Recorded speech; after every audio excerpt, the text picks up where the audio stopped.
Selamat siang Pak Ardi, Pak Titis, Bu Fitri.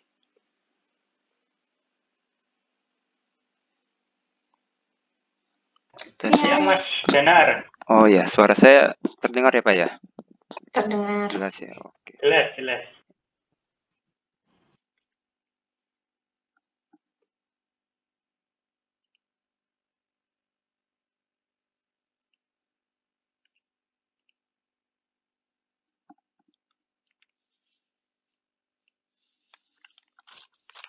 PPT-nya dicoba present aja Mas, biar. Ayo coba. Sudah oke Pak? Sepertinya udah. Sip. Ya.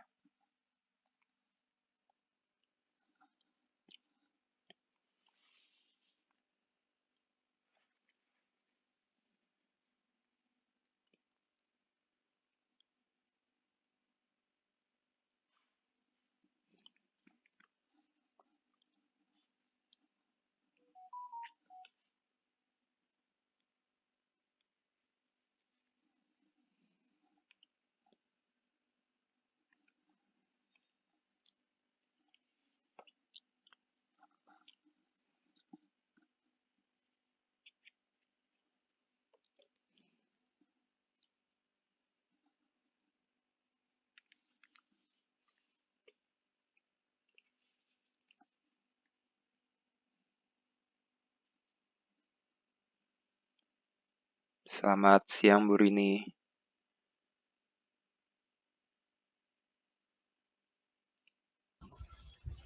Selamat siang. Ya, siang Bu. Ini masih nunggu. Iya, jam 1. Sudah kamu Bu Fitri udah ya? Sampun Bu Fitri, Pak Titis, Pak Ardian. Maaf. Kesingsal ini di mana namanya Bu Fitri. Kalau gitu kita aja Pak, kita mulai saja. Apa nunggu teman-teman pas jam boleh 1? Sih, Bu. Jam 1 saja Bu seperti. Ya wes nunggu 3 menit ya. Iya. 3 menit.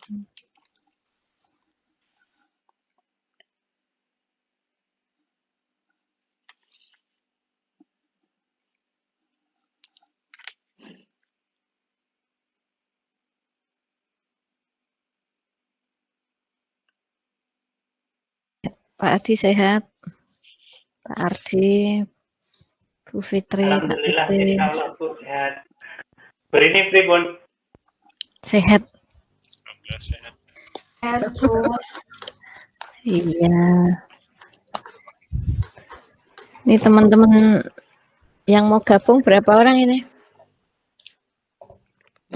Nggak tahu Bu. Masih menunggu yang lain. Okay. Satu angkatan atau adik kelas atau gimana ya Mas?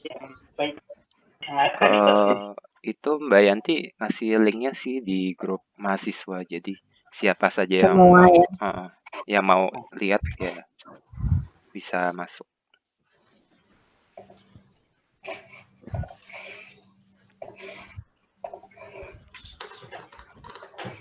Kalau dulu malah saya awal-awal, kan saya dari mesin backgroundnya dipindah ke TI. Awal-awal itu kalau setiap kali seminar mahasiswa mesti ikut saya.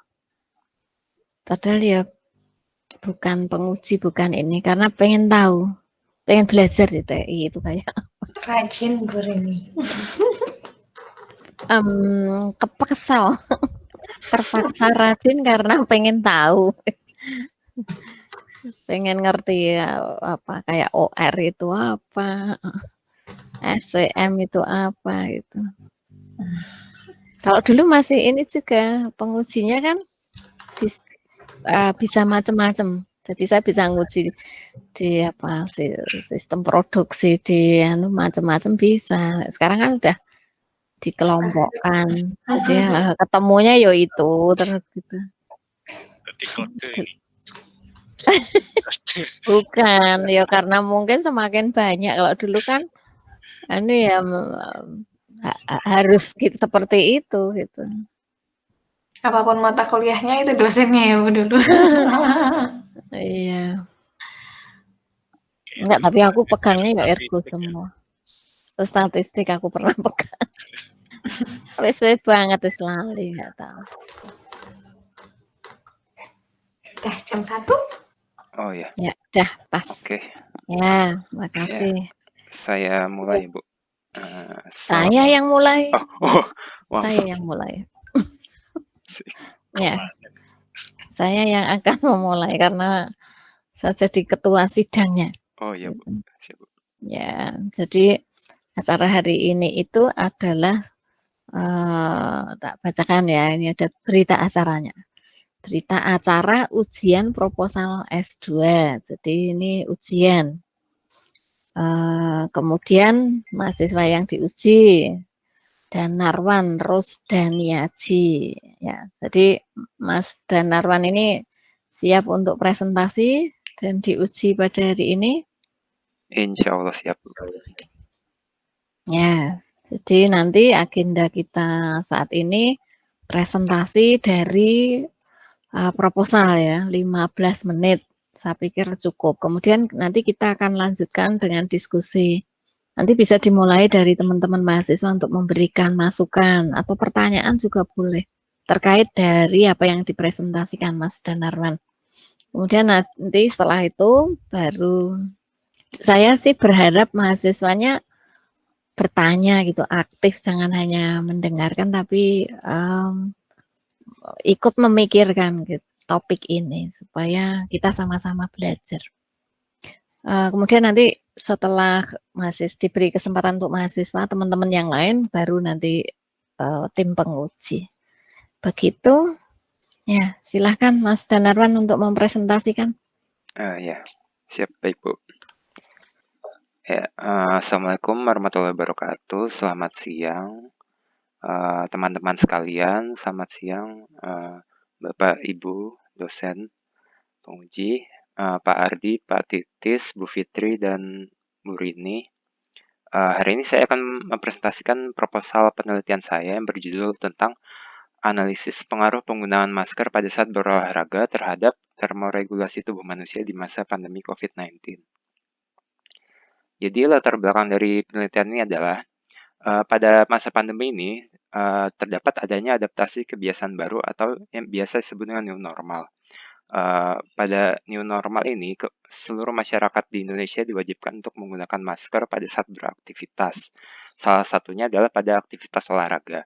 Kemudian Badan Pusat Statistik 2020 melakukan survei di Indonesia terhadap 90.967 responden dan didapatkan bahwa ternyata 33% masyarakat Indonesia beranggapan bahwa berolahraga dan melakukan pekerjaan yang membutuhkan aktivitas fisik dengan menggunakan masker itu ternyata menurut mereka dapat mengganggu pernapasan dan menimbulkan rasa tidak nyaman atau sesak napas. Dan hal yang menarik dari survei tersebut adalah dikutip dari kompas.com, terdapat kasus di Semarang di mana 2 orang warga meninggal dunia saat bersepeda yang diduga karena menggunakan masker. Hal ini bahkan didukung oleh wali kota dari Semarang yaitu Hendra Prihadi yang mengatakan bahwa menggunakan masker pada saat olahraga itu berbahaya. Jadi di sini terlihat bahwa masyarakat ternyata masih minim pengetahuan tentang penggunaan masker, apakah itu aman atau tidak pada saat digunakan saat berolahraga. Kemudian dari penelitian sebelumnya, sudah banyak sebenarnya penelitian mengenai masker, salah satunya dari Lin and Chen pada tahun 2019. Dari situ didapatkan bahwa penggunaan masker itu ternyata dapat memicu terjadinya peningkatan temperatur microclimate di dalam masker. Dan hal tersebut dapat membatasi aliran panas yang keluar melalui sistem pernapasan. Jadi menurut Lin and Chen ini, dengan memakai masker itu akan menghambat aliran panas untuk keluar dari tubuh. Kemudian penelitian dari Ruth et al. Tahun 1987 mengatakan bahwa penggunaan masker pada jangka waktu yang lama pada saat melakukan aktivitas fisik itu ternyata berpengaruh sekali terhadap fisiologis dari tubuh manusia. Kemudian latar belakang selanjutnya adalah di dalam masyarakat sendiri banyak beredar jenis masker. Salah satunya ada masker medis, masker kain, masker N95 dan masker KN95.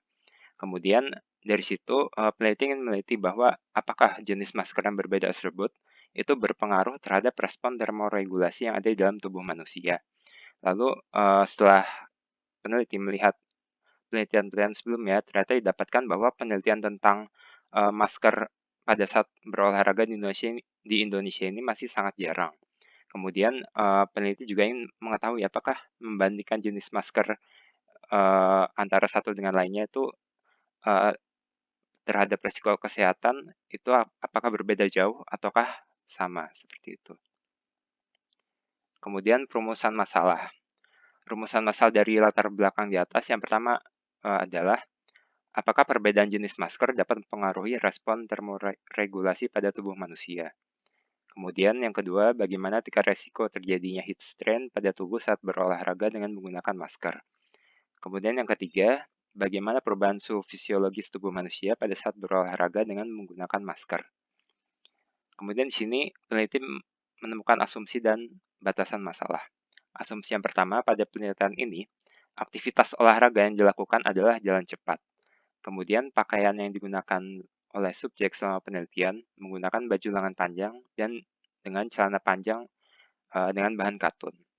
Kemudian semua subjek yang dijadikan dalam penelitian ini adalah dalam kondisi sehat dengan nilai body mass index-nya itu kurang dari 25. Kemudian batasan dari penelitian ini adalah penelitian ini dilakukan di laboratorium ergonomika di UGM pada ruang termal dengan pengaturan temperatur yang disesuaikan. Kemudian bahan masker yang digunakan pada penelitian ini terdapat 3 jenis, yaitu pertama adalah masker medis, masker KN95 dengan filter, dan masker N95.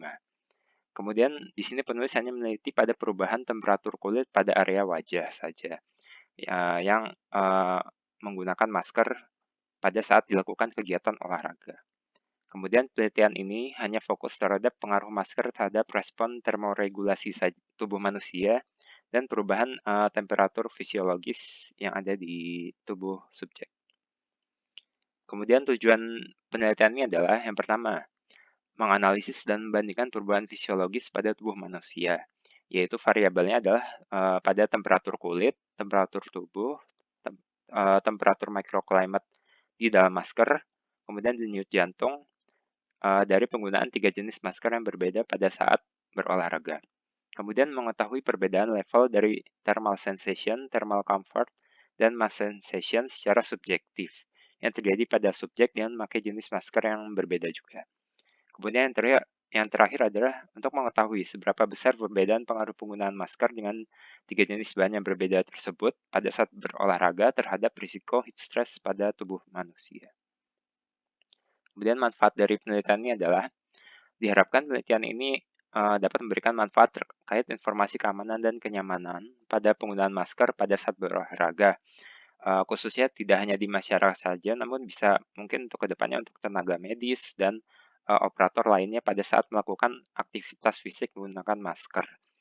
Kemudian penelitian ini juga dapat memberikan pengetahuan bagaimana kondisi fisiologi seseorang yang menggunakan masker pada saat berolahraga. Kemudian tinjauan pustaka. Dari sini kita breakdown ada metode dan domain. Yang pertama, metodenya ada secara kuantitatif fisiologis, kemudian ada metode heat strain, dan terakhir metode subjektif. Itu terdiri dari 3 jenis, yaitu ada thermal sensation, thermal comfort, dan mass sensation. Setelah dilakukan di literatur, dikumpulkan bahwa penelitian terdahulu sudah banyak melakukan penelitian mengenai masker. Namun di sini terlihat bahwa bahan yang digunakan seperti masker medis itu ternyata masih jarang digunakan sebagai objek penelitian terdahulu. Contohnya pada Roberts et al. Tahun 2012, dia menyimpulkan bahwa penggunaan APD pada saat berolahraga itu ternyata dapat menghambat panas yang keluar melalui saluran pernapasan. Sehingga penelitian ini perlu dilakukan untuk mengetahui apakah temperatur lingkungan yang berbeda mempengaruhi panas yang keluar. Kemudian yang kedua adalah pada heat strength, yaitu di sini Johnson melakukan penelitian tentang heat strength index pada tubuh manusia menggunakan masker full face dan didapatkan bahwa ternyata temperatur kulit yang ada di sekitar wajah subjek itu meningkat pesat, meningkat setelah melakukan aktivitas fisik selama kurang lebih 6 sampai dengan 10 menit. Kemudian pada metode subjektif yaitu ada thermal sensation, thermal comfort, dan mass sensation. Di sini Heavenit mengatakan bahwa penelitian sebelumnya kenyamanan thermal itu ternyata berpengaruh terhadap umur dan jenis kelamin. Jadi jenis kelamin dan umur itu berpengaruh terhadap respon subjek itu untuk mengetahui kadar kenyamanan thermalnya. Kemudian landasan teori. Landasan teori dari penelitian ini terdapat 6 poin. Yang pertama adalah termoregulasi, masker, microclimate, thermal physiology, thermal environment, dan strength index. Masing-masing poin akan dijelaskan sebagai berikut. Yang pertama adalah termoregulasi. Termoregulasi itu merupakan kemampuan tubuh manusia untuk menjaga temperatur inti tubuh agar berada di sekitar 37 derajat Celcius sehingga mencapai kondisi homeostatis atau seimbang. Kemudian menurut Villanueva atau Garcia, termoregulasi itu merupakan proses yang diatur oleh sistem saraf pusat dengan kolaborasi peripheral neurosystem melalui rangkaian otonom dan perilaku mekanisme. Sebagai contoh, respon termoregulasi terhadap manusia misalnya saat tubuh manusia menerima panas yang berlebih, maka tubuh akan berkeringat. Kemudian pada saat tubuh menerima dingin atau kedinginan, maka tubuh akan menggigil. Dan berkeringat dan menggigil itu merupakan salah satu respon termoregulasi. Kemudian yang kedua adalah masker. Masker merupakan salah satu alat pelindung diri atau APD yang paling mudah dan praktis untuk melindungi tubuh dari paparan virus dan benda asing lainnya yang masuk melalui saluran pernafasan. Di dalam masyarakat di Indonesia sendiri terdapat berbagai macam jenis masker. Masker yang digunakan seperti masker medis, masker KN95, dan masker N95, serta masker kain. Kemudian untuk poin selanjutnya adalah microclimate. Microclimate ini merupakan proses terjadinya temperatur lingkungan baru yang terdapat di ruang antara permukaan kulit dengan kain atau pakaian yang menutupi permukaan kulit. Seperti misalnya jika ada seorang manusia menggunakan jaket tebal lalu menutupi tubuhnya dengan rapat dan di situ terdapat gap antara kulit dengan kainnya, maka ruang antara kulit dengan jaketnya itu yang biasa disebut dengan microclimate, yaitu panas yang ada di ruang tersebut berbeda dengan panas lingkungan yang ada di luar. Kemudian untuk bagian thermal physiology ini banyak diteliti oleh penelitian sebelumnya. Salah satu faktor yang mempengaruhi adalah temperatur dan juga variabel secara subjektif. Di sini ada dua metode, yaitu yang pertama adalah metode dengan kuantitatif dan yang kedua adalah metode subjektif. Metode kuantitatif yaitu pengukuran langsung atau secara direct measurement dan metode subjektif bisa dengan metode kuesioner. Di sini yang pertama ada temperatur timpani. Temperatur timpani ini merupakan suatu temperatur yang menyatakan suhu inti tubuh. Studi terbaru menunjukkan bahwa temperatur timpani itu ternyata akurat dalam mengidentifikasi suhu inti tubuh. Sumber dari Hermalinda 2011. Kemudian untuk temperatur kulit merupakan temperatur yang ada di sekitar jaringan kulit maupun di dalam bawah jaringan kulit. Temperatur ini untuk mengukur suhu kulit yang ada pada tubuh manusia. Kemudian untuk metode secara subjektif ada thermal sensation dan thermal comfort. Kedua metode yang paling sering digunakan itu adalah dengan metode thermal sensation vote, yaitu suatu kuesioner yang untuk menunjukkan bagaimana sensasi thermal yang terjadi pada tubuh manusia. Di bawah ini merupakan tabel yang menunjukkan bagaimana skala thermal sensation yang digunakan pada saat memberikan kuesioner. Di situ terlihat pada skala 1 sampai dengan 9, skala 1 untuk yang paling panas dan skala 9 untuk yang paling dingin untuk thermal sensation, dan kemudian ada humidity sensation atau sensasi rasa lembab. Itu ada skala antara sampai 1 dengan 7. Yang pertama 1 merasa sangat basah dan yang ke-7 merasa sangat kering. Kemudian yang terakhir ada sensasi kenyamanan thermal atau rasa nyaman manusia pada saat di suhu tertentu. Di situ ditunjukkan dengan skala 1 sampai 4, yaitu untuk skala 1 untuk rasa nyaman dan skala 4 untuk rasa sangat tidak nyaman. Kemudian ada thermal environment atau temperatur lingkungan. Di dalam thermal environment terdapat indeks yang untuk mengukur bagaimana thermal environment itu diukur tingkatnya. Yang pertama adalah dengan menggunakan dry bulb temperature.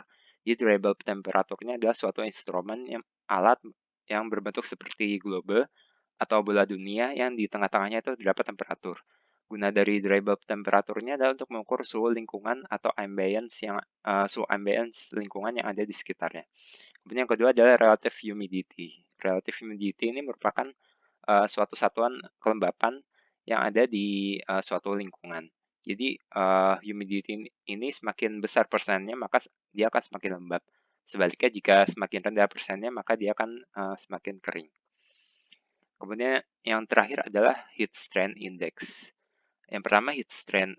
Heat strength itu merupakan respon fisiologis terhadap stres termal yang terlibat dalam menjaga keseimbangan termal tubuh.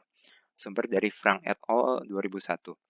Untuk mengukur heat strength ini terdapat rumus tertentu. Yang pertama adalah kita menggunakan PSI atau Psychologic Strength Index. Jadi di sini bisa dilihat rumusnya ada yang sudah tertera di slide. Di situ TTY itu merupakan timpani temperatur atau temperatur timpani tadi. Dan kemudian HR merupakan heart rate. Nanti hasil yang didapat akan menunjukkan skala antara 0 sampai dengan 10. Bisa dilihat pada tabel samping, di sini merupakan skala dari 0 sampai 10. Kemudian untuk metode penelitian. Yang pertama adalah subjek penelitian. Subjek yang diambil pada penelitian ini adalah 10 orang mahasiswi UGM dalam kondisi sehat, tidak ada riwayat penyakit pernapasan. Kemudian mempunyai intensitas olahraga kurang dari 1 jam per minggu dan mempunyai rentang umur antara 22 sampai 28 tahun. Berikut di slide ada parameter dan nilai yang dilakukan untuk menilai subjek yang didapatkan. Kemudian untuk lokasi penelitian dilakukan di laboratorium ergonomi yang ada yang dipunyai oleh Departemen Teknik Industri. Kemudian untuk alat dan bahan penelitian. Untuk alatnya di sini ada treadmill, tympanic temperature sensor, itu untuk mengukur temperatur timpani. Kemudian ada skin temperature sensor untuk mengukur suhu dari temperatur kulit. Lalu ada heart rate monitor untuk mengukur detak jantung, timbangan digital untuk mengukur berat badan. Kemudian heat stress monitor untuk melihat apakah kelembapan dan juga monitor heat stress yang ada di tubuh manusia. Kemudian ada subjective perception scales. Subjective perception scales ini merupakan metode subjektif ya, seperti yang tadi disebutkan bahwa ada beberapa metode subjektif, yaitu ada thermal sensation vote, thermal comfort, dan mass sensation. Kemudian terakhir IBM SPSS 20, yaitu untuk menghitung analisis statistik yang dilakukan pada penelitian ini. Kemudian untuk bahan di sini terdapat 3 jenis masker. Yang pertama adalah masker medis seperti yang berwarna hijau di bawah itu. Di situ sekaligus sebagai menjadi kontrol untuk 2 jenis bahan lainnya. Kemudian untuk masker selanjutnya adalah masker KN95 dengan filter. Di sini bedanya dengan masker KN95 adalah terdapat filter udara yang ada di maskernya tersebut. Kemudian yang terakhir adalah masker N95, seperti pada gambar di sebelah kanan. Kemudian tahapan penelitian ini adalah yang pertama, melakukan studi literatur. Setelah itu melakukan persiapan untuk alat dan bahan. Kemudian dilakukan pilot study. Setelah itu melakukan pengambilan data untuk suhu fisiologis dan mikroklimat yang ada di tubuh subjek. Kemudian dilakukan eksperimen. Di sini ada 3 kondisi eksperimen, yaitu dengan menggunakan masker medis, masker KN95, dan menggunakan masker N95. Kemudian untuk analisis data. Data yang diambil akan dianalisis untuk mengetahui apakah data tersebut terdistribusi normal atau tidak. Jika tidak, maka akan dilakukan uji Friedman. Kemudian jika data terdistribusi normal, maka akan diajukan uji menuai ANOVA. Setelah uji tersebut, kita melakukan uji post hoc untuk mengetahui apakah ada perbedaan yang signifikan di antara variabel-variabel tersebut. Kemudian setelah itu akan dilakukan interpretasi hasil dan penarikan kesimpulan. Untuk pengambilan data di sini eksperimen yang dilakukan adalah dilakukan di treadmill, yaitu dengan jalan cepat. Di sini ada 3 jenis kondisi, yaitu dengan masker medis, dengan masker KN95 filter, dan masker N95. Di sini masing-masing subjek akan berjalan cepat di atas treadmill selama 15 menit.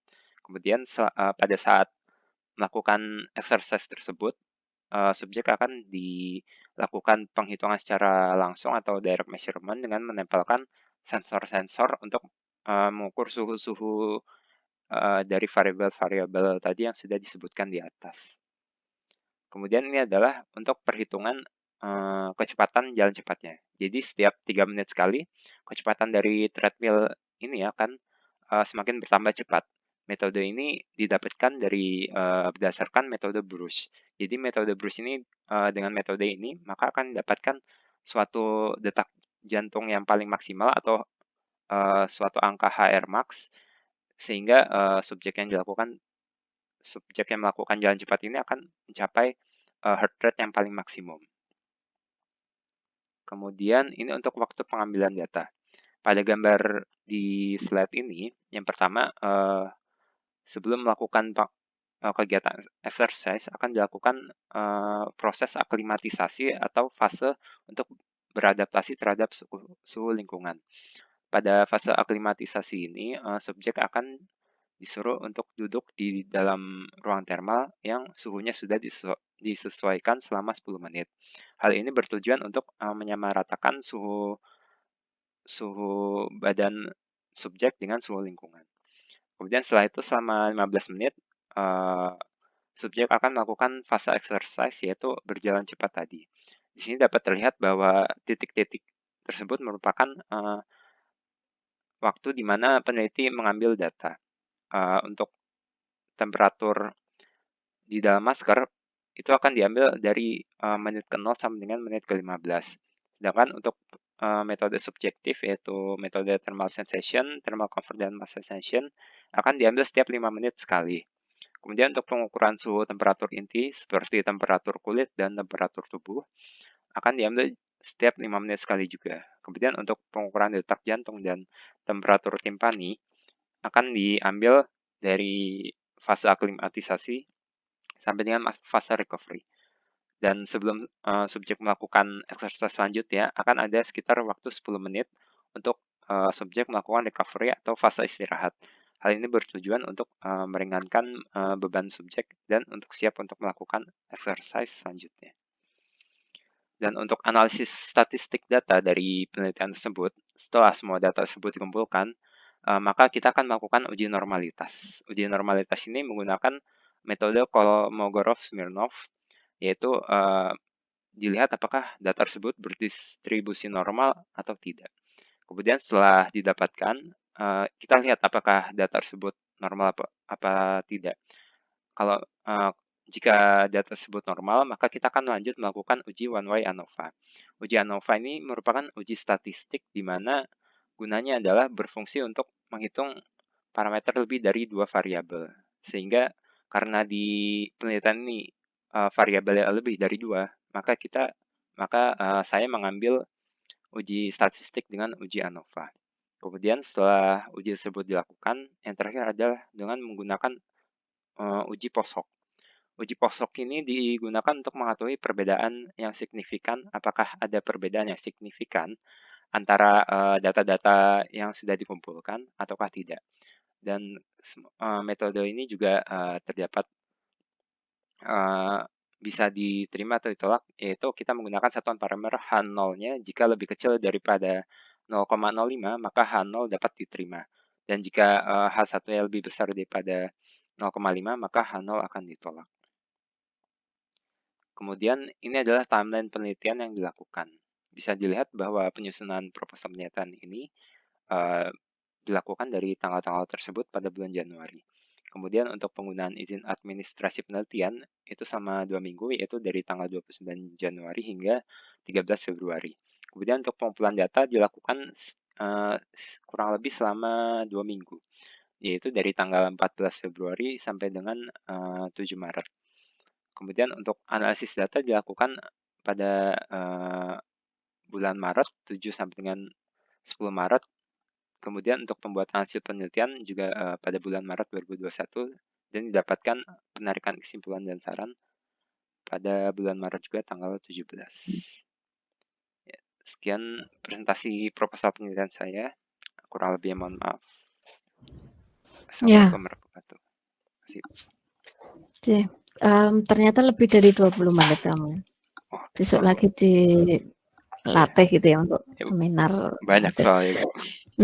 Terus tadi saya lihat jadwal itu membuat izin itu sampai 2 minggu. Ya, Izin maksudnya apa izin tadi? bukan memakai laboratoriumnya itu, Bu. Kok sampai 2 minggu? Ini ada kepala Oh. lab ergonominya aja di Saya sini. kira-kira. Asumsi ya, berarti nanti Iya, asumsi dibetulkan. semua, Bu. Enggak cepat, enggak selama itu. Oh, iya. Jangan nakut-nakuti yang belum Oh, enggak, Bu. melakukan penelitian. Ya, sekarang silakan teman-teman untuk memberi tanggapan, masukan, pertanyaan. Teman-teman mahasiswa ada yang mau bertanya? Boleh saya mau tanya? Ya, silakan. Siapa ini Mas Danang ya? Silakan Mas. Iya, makasih kesempatannya Mas Danarwan. Mau Ya, nanya Mas Danang. terkait dengan, maksudnya dengan jenis olahraga yang dipilih itu kan tadi sempat disinggung masalah bahwa latar belakang yang diangkat itu kan ada orang yang meninggal karena pakai masker saat bersepeda. Kemudian juga tadi terkait dengan asumsi dan sebagainya bahwa olahraga yang menjadi untuk penelitian itu kan yang jalan cepat. Nah, alasan kenapa harus jalan cepat itu kenapa ya Mas? Terus ini kan juga ada apakah maksudnya juga kan kalau dilihat dari masalah tadi ya pasti olahraga sepeda itu bakal lebih berat daripada sekedar jalan cepat. Tentu bakal mempengaruhi banget untuk pernapasan. Saya termasuk orang yang sering olahraga bersepeda kayak gitu. Jadi kadang justru nggak maskeran gitu karena memang udah social distancing banget dan ya sendiri kadang sepedaannya. Nah, terus orang-orang seperti apa juga yang menjadi, maksudnya tadi kan mahasiswa UGM, nah itu mahasiswa UGM yang kayak gimana yang memang ya tingkat kesadarannya juga apakah juga udah sadar akan hal itu atau kalau mereka sadar ya mereka nggak perlu pakai masker dong untuk untuk melakukan olahraga. Nah, tapi kalau yang nggak sadar ya mungkin maksudnya yang sadar akan kesehatan karena takut corona mungkin pakai, tapi kalau cemas dia tahu bahwa itu akan mempengaruhi pernapasan mereka juga bakal nggak pakai itu. Kayak saya khawatir kalau terlalu lama bersepeda menggunakan masker pasti memang berpengaruh banget kayak gitu. Cuman ya kadang saya lepas aja gitu kan. Terus terkait dengan asumsi penggunaan pakaian tadi itu kan yang mau pengen diukur kan pengaruh jenis maskernya, tapi kok pakaian yang digunakan itu justru yang panjang-panjang semua. Padahal olahraga ya senangnya yang pendek-pendek kayak gitu. Supaya lebih dingin dan cepet ini sih. Ya biar lebih nyaman sih menurut saya kayak gitu. Itu asumsi yang itu aja sih dulu mungkin Mas dan Ruan. Terima kasih. Iya. Ya, silakan dijawab itu ditanggapi. Langsung jawab ya, Bu. Ya. Oke. Jadi yang pertama itu kenapa pilihnya jalan cepat. Sebenarnya Mas Danang untuk pas pertama kali saya mencetuskan penelitian ini, saya berpikir untuk satu olahraganya itu menggunakan sepeda statis. Nah, itu kan bisa untuk mensimulasikan bagaimana bersepeda. Cuman namun setelah saya bimbingan seterusnya dan seterusnya, ternyata saya mendapatkan saran bahwa dalam penilaian itu tidak boleh terlalu memberatkan subjek. Apabila saya menggunakan sepeda statis tersebut, itu kan terlalu memberatkan subjek yang didapatkan. Jadi untuk itu saya mencari metode lain. Salah satu adalah metode jalan cepat ini. Dan ternyata metode ini sudah ada di buku panduan ya namanya. Kalau nggak salah dari penerbitnya Bruce, yaitu judulnya Human Thermal Environment System. Jadi di situ ada buku panduan yang menggambarkan bagaimana untuk mengukur mengukur heart rate atau kapasitas kelelahan seseorang dengan metode itu. Nah, salah satunya saya menemukan ini dengan metode Bruce ini. Jadi di sini ternyata dengan kecepatan segini pada jenis kelamin wanita itu sudah bisa didapatkan kesimpulan mencapai heart rate yang maksimum dan itu hanya selama 15 menit. Maka dari itu dari sini saya bisa menyimpulkan bahwa untuk berolahraga yang intens itu kan pasti detak jantung kan akan semakin meningkat. Nah, dengan metode ini tuh sudah cukup mewakili bahwa heart rate maksimum yang didapat itu adalah pada saat kecepatan 8 km per jam ini di menit ke-15. Kemudian yang kedua tadi untuk itu ya menyaring subjeknya, apakah subjek tersebut apa apa tadi Mas? Mas Danang? Terkait clothing, Oh iya. pakaian. Untuk terkait clothing kenapa saya menggunakan baju panjang dan celana panjang? Karena di sini pada subjek saya mengambil sampel yaitu perempuan. Seperti yang kita ketahui di perempuan di lingkungan UGM itu semuanya hampir tertutup ya menggunakan kerudung seperti itu. Nah, maka dari itu saya menyamakan asumsinya itu menggunakan baju panjang dan celana panjang.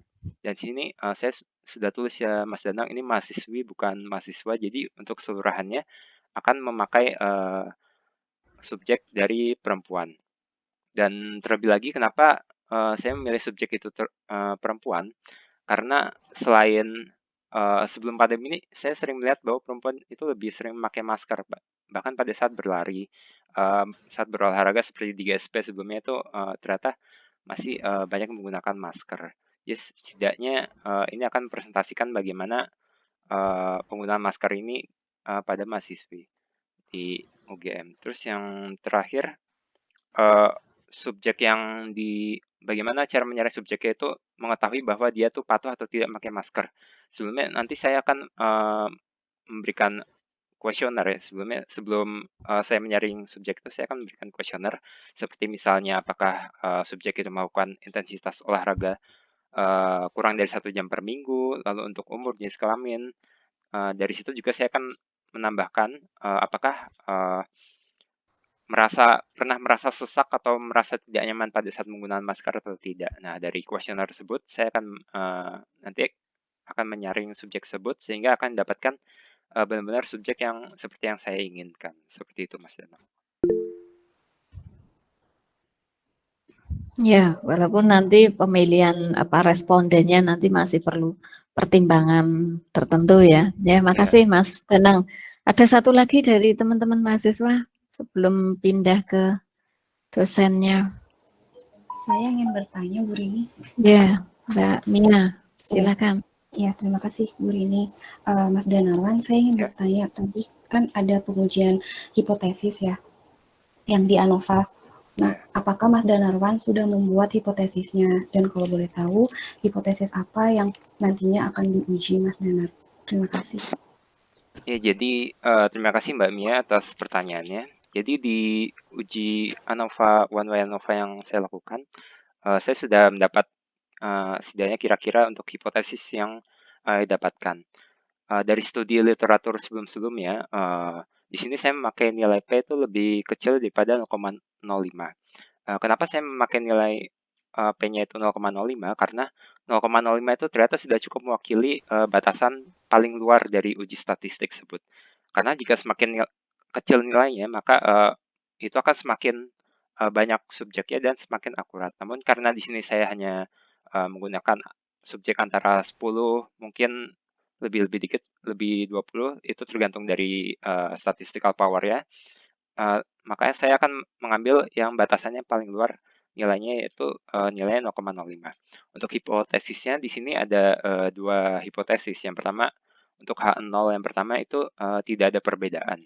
Dan untuk hipotesis yang kedua itu terdapat perbedaan.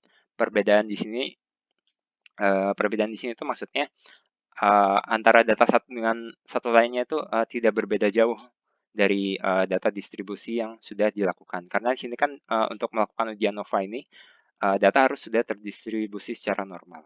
Seperti itu.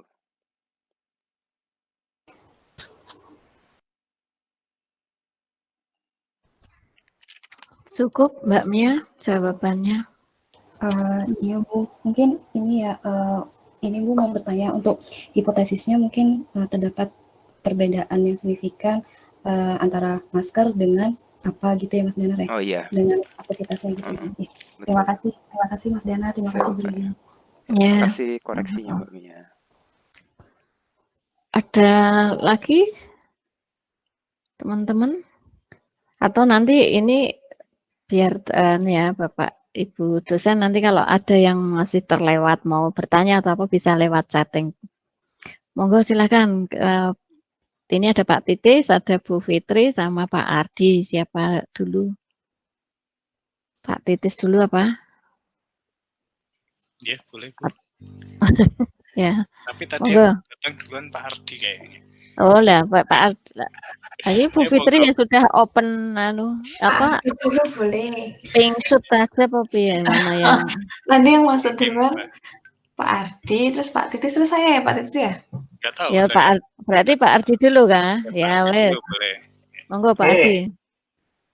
Ya, matur nuwun atas kesempatannya Bu Rini dan Bapak Ibu yang lain.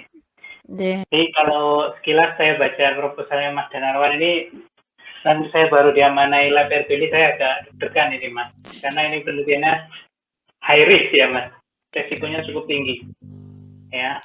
Jadi pertanyaan pertama saya, bagaimana cara Mas Danar akan menghandle risknya?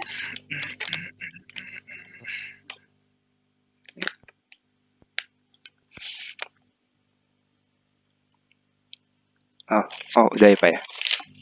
Oke, jadi karena saya memang menyadari ya ini karena metodenya direct measurement yaitu bersentuhan langsung dengan subjek. Di sini saya akan melakukan beberapa protokol-protokol kesehatan, mengikuti protokol kesehatan gitu Pak. Jadi seperti misalnya di situ mungkin saya akan menyediakan kuesioner lagi yaitu untuk melihat apakah subjek yang saya ambil ini mengalami simptom-simptom tentang COVID-19 seperti misalnya batuk atau bagaimana nanti saya akan membuat kuesioner tersebut sebelum saya mengambil subjek.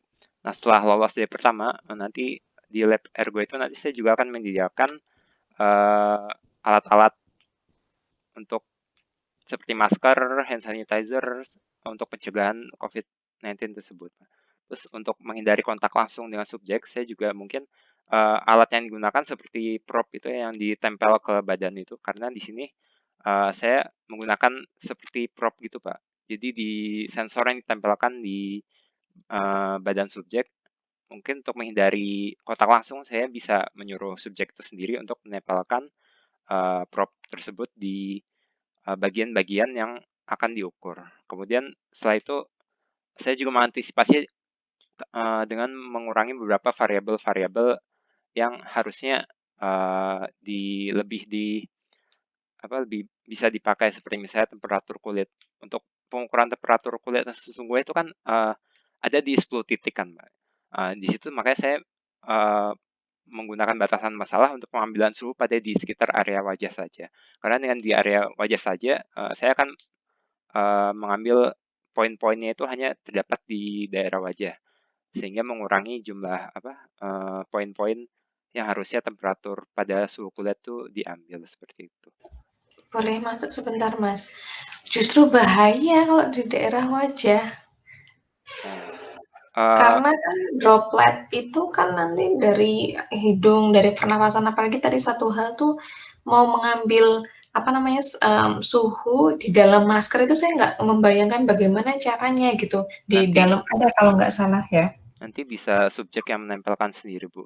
Dan nanti saya juga mungkin pakai APD yang lengkap seperti itu, pakai tapi alatnya itu loh. Alatnya kan hanya satu, kemudian dipakai berorang kali. Artinya bagaimana memastikan bahwa si alat ini tadi yang masuk ke dalam masker si A, kemudian nanti setelah disterilkan, kemudian masuk ke dalam maskernya si B, gitu. Itu saya agak deg-degan juga Pak Ardi. Mungkin sehabis dipakai bisa disterilkan dengan alkohol seperti itu. Gini aja Mas, sorry saya potong Mas. Iya Pak. Sampai sudah ada belum planning tentang how to handle the risk? Minimal udah ada belum consent formnya buat partisipan. Jadi apa saja yang akan kemungkinan diterima oleh partisipan. Lalu bagaimana cara sampean menghandle risk? Itu udah ada belum nggak dokumennya? Karena kebetulan kalau nggak ada nggak bakalan saya izinkan untuk masuk lab. Belum saya buat Pak Ustaz. Baru rencana tabel-tabelnya dulu baru rencananya gitu Pak. Seperti apa? Tapi belum saya buat secara utuh selesai. Karena bayangan saya ini risk itu ya terkait dengan oke, Mas Darmawan udah aware ya masalah risk droplet dan lain sebagainya. Tapi sekarang risk yang lainnya yang juga itu bisa mempengaruhi orang-orang di sekitar. Bagaimana Mas Darmawan menghandle B3? Master itu kan jadinya B3 ya. Itu gimana caranya mau dibuang kemana itu setelah selesai? Ya risknya sebelum penelitian dilakukan saya juga akan jabarkan manajemen resikonya itu seperti apa. Mungkin saya akan membuat mapping dulu seperti apa resiko-resiko yang akan terjadi. Seperti misalnya contoh resiko dehidrasi. Resiko dehidrasi kan bisa kita antisipasi dengan menyediakan mungkin air minum atau dengan menurunkan suhu dari temperatur yang ada di ruangan seperti itu. Salah satu contohnya seperti itu. Oke. Selanjutnya Mas, itu tadi. Jadi pada intinya kalau saya lihat belum ada ya minimal dokumen yang Mas Danar siapkan untuk menghandle risk ya. Karena ini menurut saya ini masuk high risk ya. Sangat berisiko. Ya, baik dari untuk Mas Danarwan sebagai peneliti atau dari partisipannya gitu. Dan juga lingkungan di sekitar, nanti asisten saya dan lain sebagainya. Ya. Nah, selanjutnya begini.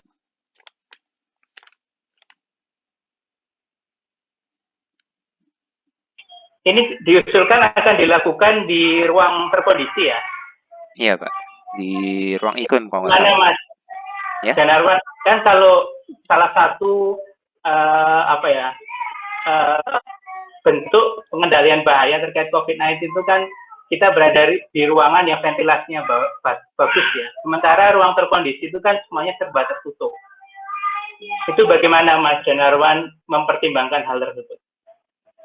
Saya dari untuk menyaring subjeknya sebelumnya Pak, mungkin misalnya ada subjek yang sudah melakukan tes antigen sebelumnya, jika dibutuhkan seperti Berarti partisipan semua mau di swab antigen ya? Atau gimana? Enggak Pak, misalnya ada riwayat pernah swab antigen ya, misalnya 3 hari yang lalu, 2 hari yang lalu. Jika misalnya ada satu subjek yang sudah melakukan, misalnya 3 hari yang lalu melakukan tes antigen, itu bisa langsung saya masuk. Karena kan biasanya kebanyakan subjek yang saya dapat itu kan mahasiswa UGM. Dan rata-rata mahasiswa UGM tuh di luar Jawa Pak. Dan mereka melakukan perjalanan udara atau perjalanan darat itu kan sebelumnya pasti udah ada tes, sudah pernah tes antigen atau belum seperti itu Pak. Dari situ saya mau. Tapi kalau itu kan berarti ada satu kriteria yang masuk ya kan. Berarti dia dari luar kota ya dalam 14 hari terakhir. Gimana itu Mas? Gimana Pak? Di luar kota? Berarti kan kalau Mas mencari orang-orang yang baru luar kota karena dia baru aja ngambil tes swab antigen, yang kata lain ada satu kriteria gejala yang itu nggak masuk, ya.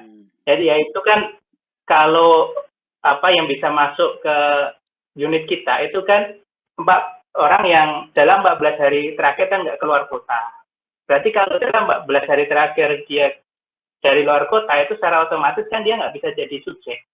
Iya Pak, makanya saya sebelumnya itu menyaring dengan dari itu Pak, apakah dia sudah 14 hari lebih di luar kota atau tadi katanya nyari yang swab antigen yang baru dari luar kota. Oh itu maksudnya salah satu faktornya saja Pak, nanti bisa saya saring lagi. Kalau misalnya ada dia sudah pernah melakukan tes swab antigen itu lebih bagus lagi gitu Pak, bisa saya ambil. Tapi kalau misalnya dalam salah satunya dia sudah melakukan swab antigen tapi ternyata dia 14 hari masih di luar kota, mungkin itu bisa saya pertimbangkan untuk saya singkirkan sebagai subjek.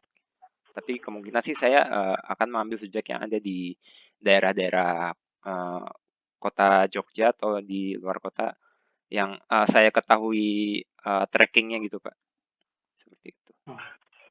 Oke. Sepertinya kalau saya lihat belum ada contingency plan yang jelas ya. Jadi pertanyaan saya terkait risk management yang terakhir begini, bagaimana Mas Danarwan meyakinkan saya bahwa penelitian ini penting untuk dilakukan saat ini. Ya itu Pak, penting dilakukan karena di masyarakat Indonesia sendiri itu masih ada pro kontra gitu Pak. Apakah menggunakan masker itu khususnya dalam berolahraga itu berbahaya atau tidak, atau menggunakan masker pada saat beraktivitas fisik itu seberapa pengaruhnya Kak terhadap resiko kesehatan gitu Pak. Karena yang saya lihat di berita-berita atau mungkin di media sosial tuh masih banyak kubu yang berseberangan gitu. Apakah masih ada yang rajin memakai masker, bahkan ada yang tidak memakai masker karena alasannya sesak napas dari situ. Nah, jika dari penelitian ini bisa membuktikan bahwa masker tersebut ternyata tidak terhadap resiko kesehatannya itu tidak terlalu tinggi, jika dipublikasi maka akan memberikan edukasi kepada masyarakat di Indonesia gitu bahwa ternyata memakai masker pada saat beraktivitas fisik itu ternyata masih bisa aman terhadap resiko kesehatan. Dan untuk resiko-resiko lainnya mungkin itu di luar dari pemakaian masker gitu. Seperti itu, Pak. Oke, ya gini aja Mas. Anda siapkan ya dokumen, karena kebetulan kalau saya pribadi sebagus maksudnya gini, saya belum menangkap urgensi dari penelitian itu dilakukan dalam waktu. Saya takutnya begini Mas. Jadi kalau sebagai administrator lab ergo kan saya yes or no gitu ya. Saya takutnya kalau sampai dokumennya planning untuk menghindari tidak jelas gitu, nanti tidak saya ACC, nanti takutnya penelitian sampai nggak bisa lanjut gitu ya, dan sampai nggak bisa lanjut di lab ergo, dalam arti di lab ergo ya. Nah oleh karena itu saya ingin secara jelas itu melihat upaya apa yang akan Mas Danar lakukan, lalu bagaimana Mas Danar mengedukasi dari partisipan bahwa when you are joining eksperimen nanti ada risk loh, bahwa kamu tuh nggak bebas risk gitu, masih ada risk gitu. Nah tapi kita menghandlenya seperti ini gitu, misalnya Mas Danarwan menghandlenya seperti ini. Lalu terkait tadi juga dengan B3 ya, itu bagaimana menghandlenya, makan dibuang di mana ya. Saya takutnya karena beberapa eksperimen yang saya ketahui sebelum saya berangkat sekolah dulu itu ada 1-2 peneliti itu yang cuma tinggal di lokasi gitu. Akhirnya kan dari kita sendiri yang harus membersihkan kan, nanti takutnya hal-hal seperti itu terjadi, apalagi ini B3 itu kan sangat susah ya menghandlenya ya. Oke, itu mungkin dari saya terkait risk management. Lalu pertanyaan selanjutnya terkait konten ya. Kenapa subjeknya mahasiswi? Itu tadi Pak, kenapa mahasiswi, karena untuk perempuan itu metabolik tubuhnya tuh lebih cepat dan lebih cepat untuk mencapai detak jantungnya. Maka karena hal tersebut saya menggunakan metode Bruce tadi. Yang metode Bruce tadi itu yang ada di kecepatan treadmill itu khusus dilakukan untuk perempuan, karena pada perempuan pada saat 15 menit dengan kecepatan 8 km per jam ini, itu detak jantung yang ada di tubuhnya itu sudah yang paling maksimum, seperti itu Pak, yang saya baca di buku. Maka dari itu saya memilih subjek itu perempuan. Dan kemudian juga untuk mempersingkat waktu juga Pak, karena misalnya dengan daya tahan, misalnya saya memilih pria, maka dia akan daya tahan tubuhnya akan lebih tinggi. Jadi waktu untuk jalan cepat mungkin akan bisa lebih lama, mungkin bisa sampai 40 menit, sampai dengan 30 menit. Sedangkan untuk perempuan dengan 15 menit saja itu sudah cukup untuk mendapatkan heart rate maksimumnya, seperti itu Pak.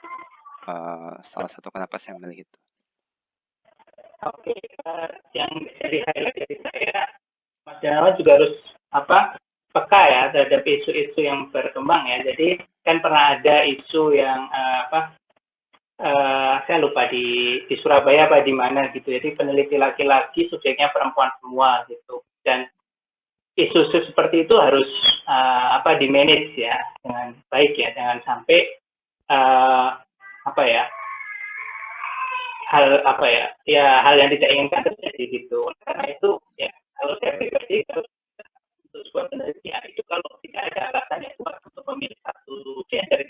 balance antara perempuan dan laki-laki gitu, atau random gitu. Ya. Oke, pertanyaan selanjutnya. Arti mungkin saya masuk dulu terkait ini ya, karena kita pertanyaan sama. Tadi kalau Mas Danarwan mengatakan bahwa perempuan lebih mudah untuk mencapai maksimum kapasitinya dengan 15 menit, 8 km per jam dan sebagainya. Kemudian dengan alasan ini, kemudian hasilnya nanti apakah bisa digeneralisasi ke perempuan maupun laki-laki? Kemudian ya itu, karena kan nanti misalnya dari penelitian ini, misalnya kan hasilnya kan yang Mas Danarwan inginkan adalah masker ini loh yang paling aman untuk melakukan apa namanya olahraga gitu loh. Salah satu outputnya adalah, nah berarti kan itu aman untuk perempuan dengan rentang usia segini-segini. Nah sampai sejauh mana ini bisa digeneralisasi itu bagaimana, Mas? Apakah kemudian bisa digeneralisasi ke laki-laki juga, atau bagaimana dengan kemudian apakah bisa digeneralisasi ke orang tua dan seterusnya gitu, sehingga ini jadi penting. Iya, izin jawab Bu. Untuk pada awal penelitian ini saya subjek itu sebenarnya laki-laki dan perempuan Bu. Tapi setelah saya bimbingan atas saran dari Ibu Rini, saya disuruh memilih apakah subjek yang mau dipilih itu laki-laki atau perempuan. Di sini saya memilih perempuan karena pertimbangan tadi yang sudah saya sebutkan seperti itu. Dan untuk generalisasi hasil penelitian ini, saya akan mengerucutkan pada perempuan dengan usia tadi antara 22 sampai 28 tahun tersebut. Jadi misalnya hasil yang didapatkan adalah masker ini tuh bagus untuk olahraga, maka masker ini hanya cocok untuk perempuan dengan subjek berat badannya BMI-nya sebesar ini dan umur antara segini sampai segini gitu Bu. Padahal yang kebanyakan yang meninggal yang main sepeda tadi laki-laki ya, maksudnya jadi nggak menjawab latar belakang dong kalau gitu. Artinya nanti perlu dipetakan yang lebih banyak berjalan atau berolahraga menggunakan masker di luar itu di populasi Indonesia itu tuh siapa gitu. Soalnya kalau kita udah melakukan ini ternyata malah untuk orang lain yang tidak melakukan olahraga itu kan jadi nggak match gitu sih. Tapi ya itu kalau dari saya concern-nya terhadap poin Pak Ardi tadi itu sih, artinya seberapa bisa digeneralisasi gitu, dan apakah kemudian sesuai dengan tujuan atau latar belakang yang Mas Danarwan hembuskan di awal begitu. Ya, matur nuwun Pak Ardi. Oke, saya lanjutkan tadi, monggo pokoknya dimatangkan ya alasannya terkait pemilihan subjek itu. Lalu pertanyaan saya, kenapa 10? 10 itu menyesuaikan Pak. Nanti tergantung dari statistical power apakah kurang. Nggak bisa gitu Mas, jadi kita baru ambil jalan gitu ya. Dan kita harus juga, ada alasan kuatnya gitu, dalam arti misalnya sampean lihat penelitian serupa sebelumnya ya. Penelitian serupa juga saya melihat rata-rata subjek yang dipakai itu antara 10 sampai 20 Pak.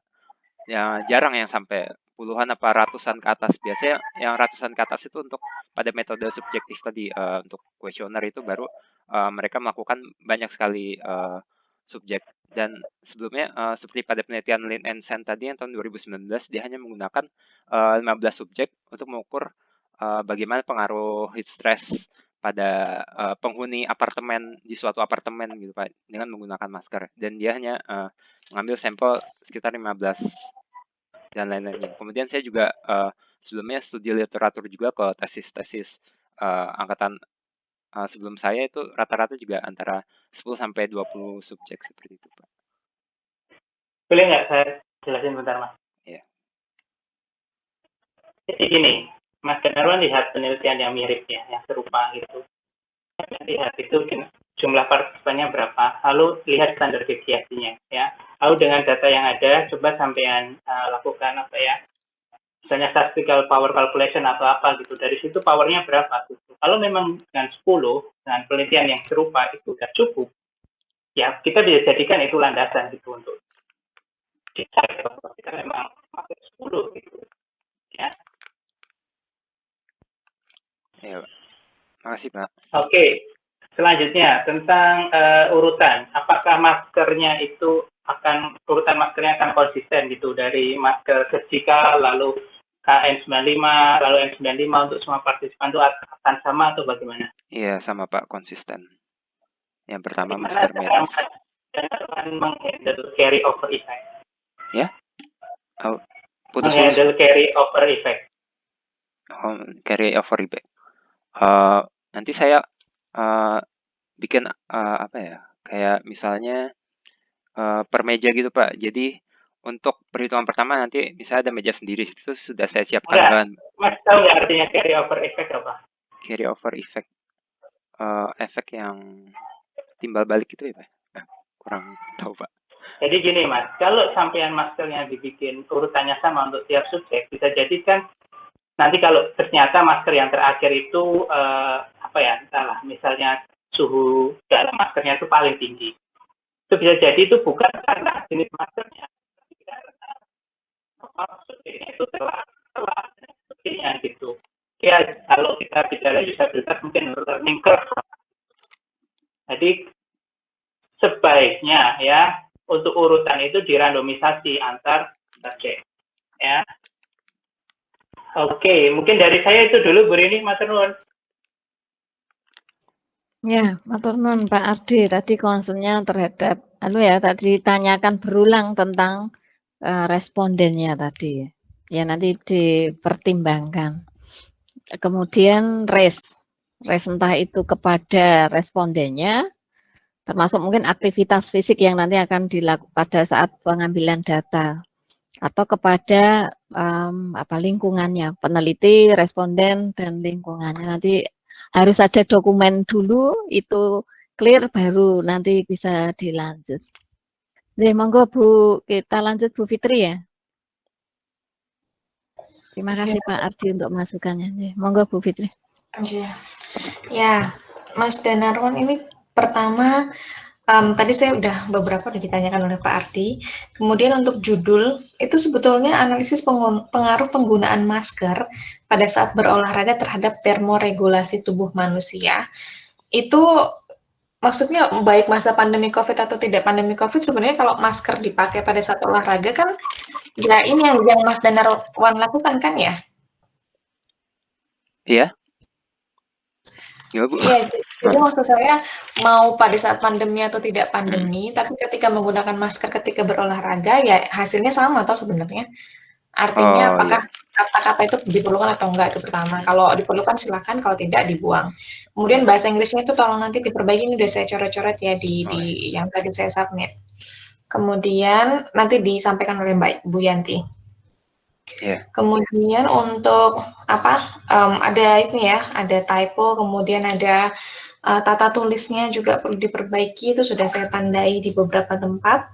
Kemudian untuk perumusan masalah itu nanti dibuat dalam satu paragraf tentang problem formulation ya. Jadi sebetulnya formulasi masalah yang mau dilakukan oleh mau diteliti oleh Mas Danarwan itu apa saja, itu juga perlu diperbaiki. Kemudian asumsi dan batasannya itu sudah dipisah, hanya belum jelas gitu. Jadi aktivitas olahraga yang dilakukan adalah jalan cepat. Jalan cepat yang dimaksud itu berapa kilometer per jam gitu. Itu kemudian perlu di-define juga Mas di situ ya. Kemudian pakaian kan digunakan tadi baju lengan panjang dan celana panjang dengan bahan katun, apakah akan diseragamkan, katunnya berapa persen, dan seterusnya, itu bagaimana menjaga itu. Apakah Mas Danarwan membelikan atau meminta mereka untuk menggunakan pakaian yang dimiliki? Kalau iya, kemudian apakah ada spesifikasi khusus misalnya, artinya kalau misalnya ya, yang dimiliki adalah lengan panjang katunnya 100% atau berapa persen dan seterusnya gitu. Jadi jangan sampai itu nanti justru jadi confounding factor ya ketika menganalisis tuh. Kemudian juga di batasan dijelaskan juga apa pengaturan temperatur yang disesuaikan. Disesuaikan itu maksudnya berapa derajat, humidity-nya berapa persen, ventilasinya bagaimana, dan seterusnya. Dan ini juga jadi penting ya Mas untuk ventilasinya. Nanti bagaimana, apakah ada fresh air atau tidak, dan seterusnya, itu juga kaitannya dengan risk management yang tadi Pak Ardi sampaikan. Kemudian tadi juga perubahan kulit pada area wajah. Nah, itu juga mungkin protokolnya diperketat ya, maksudnya wajah itu kan yang paling dekat dengan kerongkongan dan juga dengan hidung, jadi itu yang justru perlu hati-hati gitu. Artinya kalau misalnya memang di daerah wajah, oke, di mana kemudian itu perlu dikontrol yang pertama misalnya tadi Mas Danaron mengatakan bahwa peserta itu atau responden itu akan mengukur sendiri, maka perlu ada penjelasan juga di mana pengukurannya, kemudian alat-alatnya tadi juga dipastikan bahwa itu memang betul-betul bisa disterilkan setiap pergantian responden gitu ya. Itu nanti sama Pak Ardi tadi ya tentang risk management-nya tadi. Kemudian tujuan penelitiannya kan output-nya itu kalau saya lihat dari 1, 2, 3 itu kan menganalisis perubahan fisiologis penggunaan 3 masker. Perbedaan level thermal sensation dengan 3 masker. Kemudian jenis bahan terhadap heat stress gitu ya.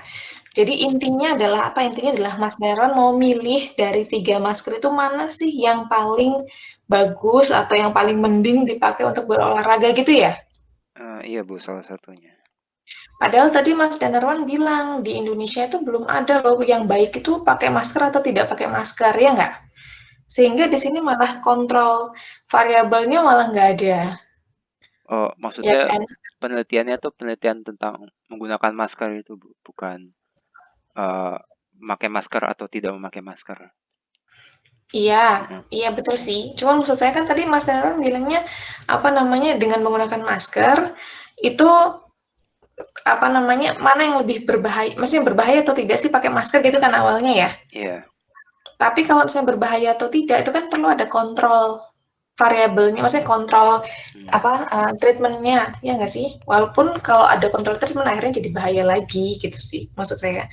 Sehingga misalnya outputnya itu jadi pilihan masker mana, itu berarti ada pertanyaan selanjutnya, yaitu harusnya sampai di berapa lama sih penggunaan masker yang optimum, setelah itu jangan dipakai lagi gitu loh. Jadi sehingga maksud saya outputnya itu tidak hanya masker yang ini loh gitu, tetapi berapa lama masker itu boleh digunakan untuk olahraga sampai heat stress-nya misalnya maksimum seperti itu. Kan itu bisa dihitung kan Mas? Karena Iya, Mas bisa Bu. Denarwan ngitung heat stress, ngitung thermal sensation, thermal microclimate dan sebagainya gitu. Sehingga jadi bayangan saya itu tidak hanya sampai ke milih maskernya, tapi juga ada rekomendasi waktu optimal olahraga kalau pakai masker ini segini menit, masker ini segini menit, masker ini segini menit gitu. Nah itu sehingga itu lebih bermanfaat dalam tanda kutip ya ke orang itu. Kemudian yang jadi pertanyaan selanjutnya adalah gini, kalau kita lihat orang yang berolahraga, yang naik sepeda, yang jalan pakai masker, itu most of them itu tuh menggunakan masker kain loh Mas, bukan masker N95 atau masker medis malahan. Cobalah Mas Danar lihat di mana-mana lah di jalanan, ya kan? Iya. Nah, sehingga nanti bagaimana kemudian saya bisa maksudnya Mas Danaron bisa kasih Tapi izin menjawab Bu. Awalnya saya ingin menggunakan masker kain Bu. tapi nggak standar kan? Iya, dan kayaknya udah mulai berkurang juga yang jualan masker kain di pinggir jalan juga berkurang. Jadi saya ganti jadi KN95 filter itu Bu. Tapi maksudnya jawaban yang berkurang di pinggir jalan itu kan nggak ada justifikasinya, maksudnya bukan jawaban ilmiah kan? Iya. Ini bayangan saya kalau misalnya memang mau masker, salah satunya masker kain, ya pakai misalnya masker kain Uniqlo yang 3 ada masker kain itu ada yang 3 lapis, ada yang 2 lapis, ada yang 1 lapis gitu kan. Jadi maksudnya tuh kalau mau lebih representatif melihat kondisi orang di jalan yang berolahraga menggunakan masker, itu mereka tuh most of them tuh pakainya masker kain, bukan masker N95 atau masker medis sih. Jadi itu saya juga nanti mungkin bisa didiskusikan apakah memang mau tetap seperti ini atau dimasukkan satu masker kain 3 lapis misalnya seperti itu dan seterusnya. Gitu, Mas. Terus yang saya heran juga di tabel 21 itu tuh penelitiannya tuh lama-lama, Mas. tahun 82, tahun 84, tahun 98, tahun 91, itu aja belum lahir kitanya. Jadi maksud saya tuh, apalagi Mas Denarwan bilangnya pandemi COVID, coba ya saya lihat COVID-19 Mas gitu, pasti banyak deh penelitian yang sudah, nah tuh, ada 256.000 hasil Mas, jadi tolong to mask or not to mask, kan, to overcome COVID-19, kemudian mask or no mask. Jadi a lot of research have been done gini untuk itu gitu. Jadi ini tolong tabel 21 itu diupdate ya dengan penelitian-penelitian yang related dengan COVID yang lebih baru. Ini ada 256.000 loh di Google Scholar. Ya. Ya.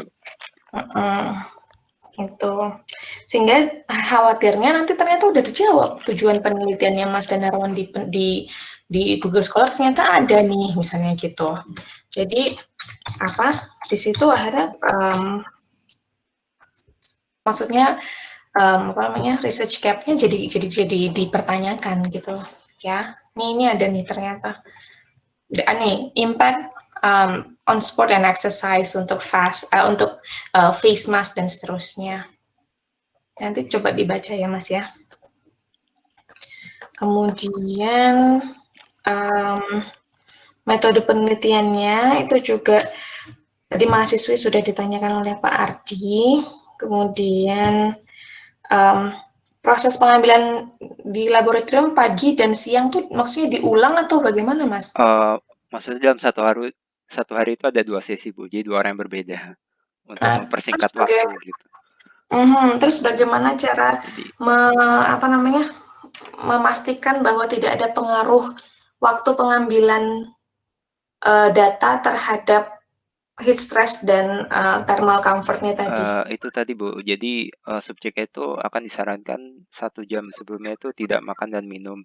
Jadi suhu tubuh yang ada di subjeknya itu normal gitu Bu. Jadi begitu juga untuk yang siang. Jadi 2 jam sebelum jam 1 itu akan disuruh untuk tidak makan dan minum dulu gitu.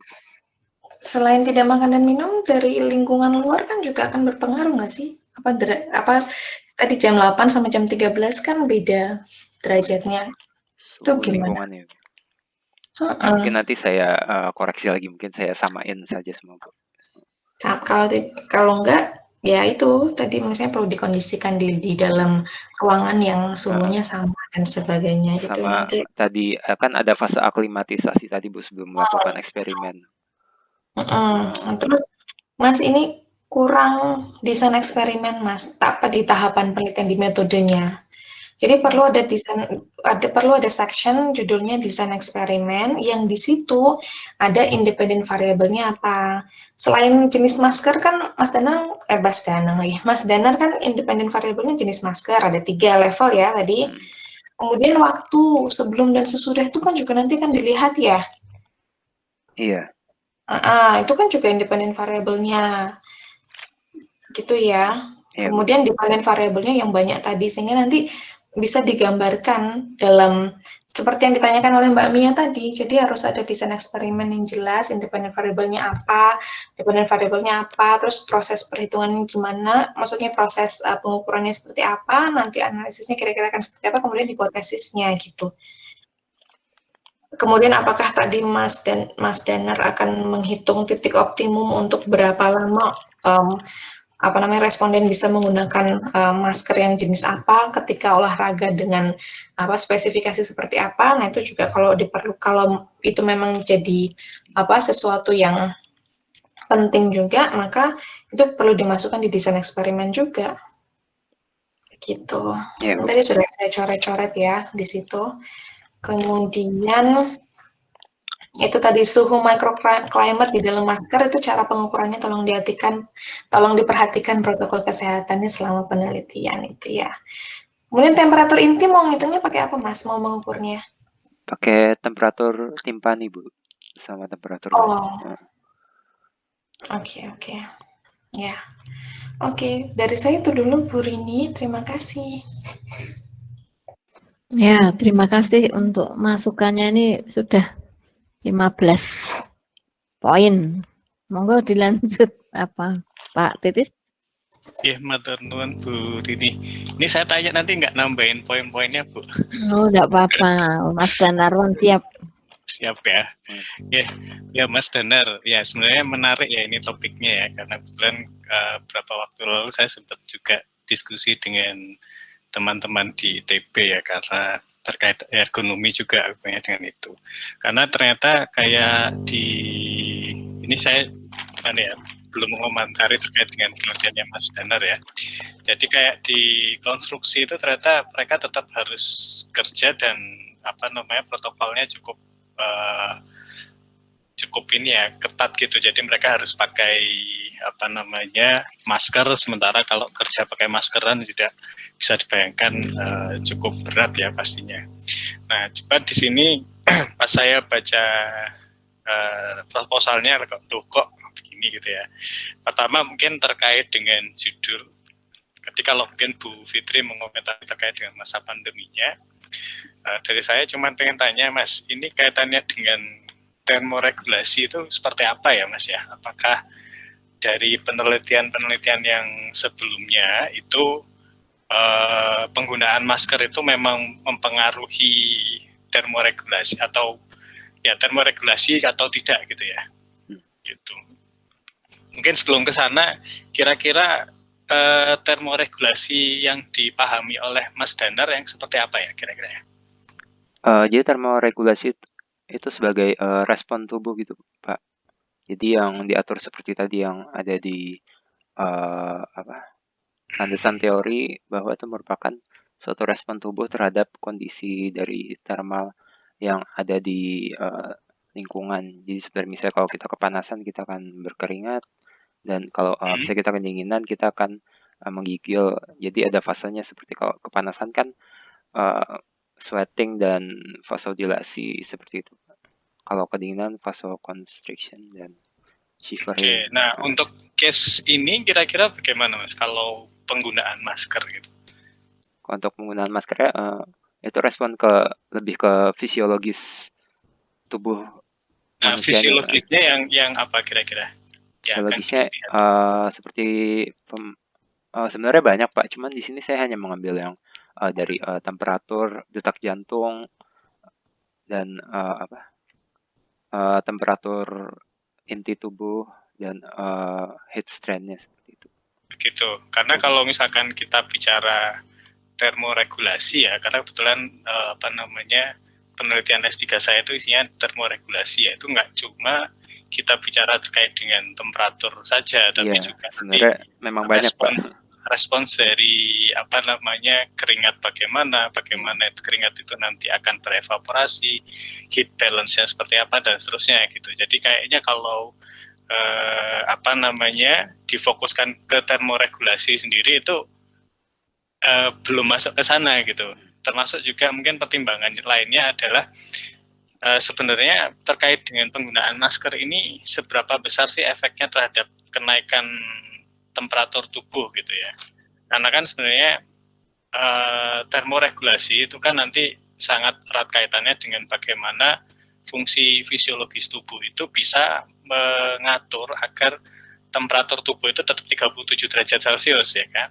Nah, apakah mungkin saya nggak tahu apakah Mas Danar sudah meriset lebih lanjut ya, penelitian awal atau mungkin studi literatur terkait dengan ada nggak sih penelitian yang meneliti terkait dengan penggunaan masker itu kemudian berimplikasi pada kenaikan temperatur tubuh gitu ya, atau seperti apa gitu. Kalaupun ada, itu nanti dilihat lagi kira-kira attire-nya seperti apa, aktivitasnya seperti apa, sehingga di situ perlu ada pengaturan termoregulasi. Sebagai contoh misalkan ini ya, penelitiannya si RAS 91 ini yang di Tinjauan Pustaka, itu kan dia pakai full face respiratory mask ya. Nah itu kondisi lingkungannya bagaimana, pakaian yang dipakai seperti apa, maka di situ kan akhirnya muncul pakai termoregulasi itu fine, cukup ya, memang sesuai gitu. Tapi dalam kondisi konteks penggunaan masker saja, itu apakah seberapa signifikan nggak sih terhadap kenaikan temperatur tubuh gitu. Jadi perlu diklarifikasi gitu, apakah perlu sampai ke pengaturan temperatur tubuhnya atau bagaimana tuh. Kemudian ini kita masuk ke pendahuluan ya Mas ya. Pendahuluan ini saya sedikit penasaran dengan statementnya atau yang dibuat sama Mas Danar ya di paragraf 1 ya. Jadi menggunakan masker saat bersepeda itu ada orang yang meninggal gitu. Itu sebenarnya meninggalnya apakah karena gangguan termoregulasi atau seperti apa kira-kira? Ya Pak, jadi itu saya ambil dari berita dari kompas.com tahun lalu ya, bulan Juni 2020. Jadi di Semarang itu ada yang meninggal Pak, cuman di situ diduga itu meninggalnya karena menggunakan masker. Nah, tapi sebelum itu wali kotanya itu sudah menyimpulkan bahwa warga tuh nggak usah pakai masker, karena pakai masker tuh ternyata berbahaya pada saat berolahraga seperti itu. Nah, sedangkan pemerintah kan menganjurkan untuk memakai masker pada saat berkegiatan. Nah, di sini yang menariknya adalah karena terjadi kontra ini Pak antara wali kota ini dengan pemerintah. Nah, sedangkan Pak Wali Kota ini mungkin hanya melihat secara sekilas saja kan, dia tidak mengetahui apakah memang karena masker atau mungkin karena kepanasan dan sakit jantung apa dan lain sebagainya kan tidak teliti. Nah, makanya di sini saya membuat penelitian ini supaya untuk mengetahui gitu apakah memang resiko memakai masker pada saat berolahraga itu memang ada atau tidak seperti itu. Nah, Kesu nanti kembali ke ini tadi yang ditanyakan Bu Fitri, so what gitu kalau sudah tahu ternyata ada pengaruh ke respon fisiologis itu. Outputnya apa gitu ya? Outputnya ke pemilihan jenis masker itu Pak, mungkin yang korbannya tadi itu memakai masker jenis kain seperti apa, apakah memang berpengaruh jika menggunakan masker kain saat berolahraga. Jadi kan kita bisa lihat perbandingan dari ketiga jenis masker itu, lebih aman manakah dari masker medis KN95 sama N95 itu Pak. Cuman itu aja ya berarti ya? Iya Pak, sementara itu. Ya. Oke, ya nanti mungkin perlu di-refine lagi ya kira-kira outputnya nanti seperti apa gitu ya. Kemudian ya tadi sih sudah saya singgung juga, ini di perumahan masalah kan ya disebut risiko terjadinya heat stress gitu ya. Jadi seberapa besar sih heat stress ini muncul karena penggunaan masker gitu? Apakah ada referensi yang menyebutkan di sana atau tidak? Ini yang terutama yang di poin kedua ya. Kemudian nanti mungkin juga asumsinya jalan cepat ini kecepatannya berapa kilometer per jam, kemudian juga pakaiannya berapa CLO, dan di batasan ya di poin 3 ini kok saya lihat nggak konsisten ya dengan tujuannya ya. Yang ini Pak, meneliti perubahan temperatur kulit pada area wajah ya Pak ya. Padahal Anda tujuannya adalah menganalisis perubahan fisiologis pada temperatur kulit, temperatur tubuh, temperatur microclimate, ada banyak gitu. Oh, sini kan ada kata membandingkan Pak. Jadi saya membandingkan antara suhu yang pada di area wajah dengan tubuh, gitu Pak. Maksudnya dengan fisiologis tubuh manusia. Oke, nanti ngukurnya gimana itu? Kalau temperatur kulit berarti nanti dipasang gitu atau gimana? Iya Pak, temperatur kulitnya nanti saya akan mengukur di bagian wajah satu dan untuk perbandingannya di bagian lengan bawah seperti itu Pak, dekat nadi. Karena sebelumnya saya sudah melihat jurnal sebelumnya dari Lin Ancient tuh dia juga seperti itu Pak. Dia membandingkan antara temperatur suhu yang ada di microclimate dengan temperatur tubuh subjek. Nah, dia menggunakan asumsi bahwa temperatur microclimate tuh diletakkan di bagian pipi sebelah kiri dan untuk temperatur tubuh itu ada di bagian tangan bawah gitu, forearm di bagian. Temperatur apa itu Mas yang di pipi itu ya? Temperatur lingkungan gitu Pak, maksudnya sebagai perbandingan dengan microclimate yang ada di mukanya. Gitu. Kemudian temperatur timpaninya nanti bagaimana cara ngukurnya? Timpani itu kan diukurnya lewat telinga Pak, karena temperatur timpani itu kan mengukur suhu inti tubuh berdasarkan membran timpani. Jadi untuk alatnya sebelumnya saya pernah baca tesis yang sebelumnya itu Pak, itu ada alat timpani temperatur sensor dan itu katanya ada di lab ergo gitu Pak. Jadi saya masukkan saja sebagai Gitu. iya. Tapi di sini ini loncat ke di metode penelitian ya. Ini kok malah disebutnya temperatur termometer akan diletakkan di pipi gitu. Itu yang untuk mengukur suhu itu Pak apa? Itu ditimpani temperatur sensor. Oh.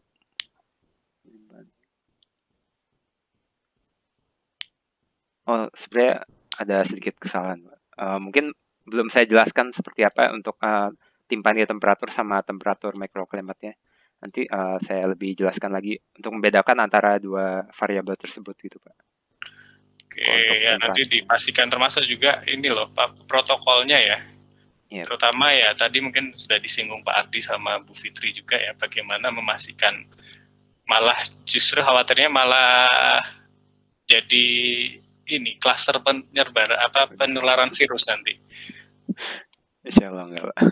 Nanti prokesnya saya akan buat ketat Pak, karena sebelumnya juga kakak angkatan juga sudah pernah ada yang menggunakan lab ergo di masa pandemi ini. Jadi ya tapi kan nggak ngukur secara fisiologis yang dalam artian ini ya Mas ya, apa intrusif ya. Karena sebelumnya di treadmill juga Pak, penelitian dari Mbak Julin itu juga di lab ergo dan di bulan Agustus kalau nggak salah kemarin itu juga berjalan di atas treadmill jalan cepat gitu. Nah itu diukur fisiologisnya nggak kira-kira? Enggak sih Pak. Sebenarnya konsennya di sana sih bagaimana nanti measurement-nya itu seperti apa gitu ya. Nah ini. Terus terkait dengan respondennya ya, responden perempuan. Ini mungkin saya pengen menambahi yang tadi komentar dari Pak Ardi sama Bu Fitri ya.